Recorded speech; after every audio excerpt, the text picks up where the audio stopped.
but she'd like to know if there's other options she can try before moving forward with the dental. If you're new here, welcome. I'm Dr. Emily, and this channel is dedicated to helping you take the best care of your senior kitty. Make sure to hit that subscribe button so that you don't miss a thing, and like and share the video so I can create more content like it. She suspects her cat has dental issues. It sounds like her veterinarian has looked at her cat. There is nothing that they can see obviously wrong in her mouth, despite Peyton suspecting there's dental issues. She is scared to put her under anesthesia, but she has found a dental specialist, and they do create protocols based on individual patient blood work, which is absolutely very important. But she'd like to know if there's other options she can try before moving forward with the dental. This is a great question and a great topic, because we know the importance of dental health. There's no question anymore the importance of dental health in any cat, but our CKD cats as well, because dental disease is effectively a bacterial infection. So just like dental disease with heart disease, any sort of bacterial infection in the mouth poses the risk of settling out someplace else in the body that has poor or turbulent blood flow. So the heart is one of those things. We worry about the heart valves. Well, we also worry about the kidneys because blood flow to the kidneys is compromised. So it's this delicate balancing act between keeping their mouth healthy and keeping their kidneys happy. We know dental disease to be a risk factor for chronic kidney disease. We also know anesthesia isn't without its risks and potentially a risk factor for CKD.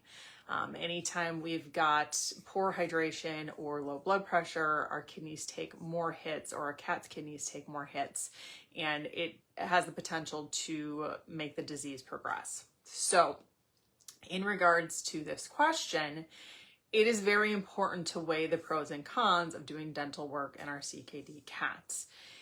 I love that she has come up with a dental specialist. She is correct. They do a lot more dental procedures, so the procedure is likely to take less time and run more smoothly. I like that they are creating their own protocol based on the individual cat. That is important as well. We shouldn't be using the same anesthetic protocol we are using for a 6-month-old kitten to spay them that we are using for I believe she said her cat is 21 years old. With CKD and potential dental disease. So that is important. I also feel it's very important to have not only the dentist working on the patient, but a certified veterinary technician specifically monitoring the patient. So you've got at least 2 people working with your cat at all times. As far as things that you can do before pursuing a dental, like I said, weigh the pros and cons, really have that in-depth discussion with the veterinarians that are going to be doing this. If you suspect dental disease, but we are not seeing it and we need to look for it on x-rays, sometimes I'll do a trial of a pain medication to see, do they act better? Do they feel better? Cats are so darn good at hiding their disease that a lot of times, either until we address their disease or until we give them some pain medication relief, we don't realize they had a problem. And I am totally speaking from personal experience on this one. I had a cat that we did what I thought was going to be a routine dental cleaning on, and I found a bunch of teeth of his that needed to come out. And after I took those teeth out and he healed from that procedure, he was like a whole new cat again. He had slowed down and his behavior had changed so gradually that I myself didn't realize how much pain he was in until after we addressed the issue.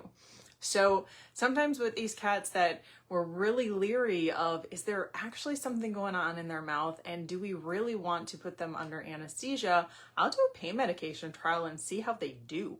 You know, if they gain weight, if they start acting better, if things change for the positive, that can be an indicator that maybe it is worth taking the risk at least to do the x-rays and look in their mouth.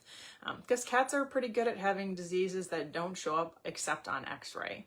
So those are all things to take into account, and it's definitely not something that I or anyone else can tell you what is best for your cat. It needs to be a very very careful conversation with the veterinarian that you are working with, specifically about your cat, what your goals are, where everything is in the CKD process, and then kind of moving forward from there. If you suspect your cat is having dental issues, but your veterinarian's not seeing it, and maybe they do x-rays and they don't find anything, something else that presents very similar to what we always perceive to be dental issues is nausea.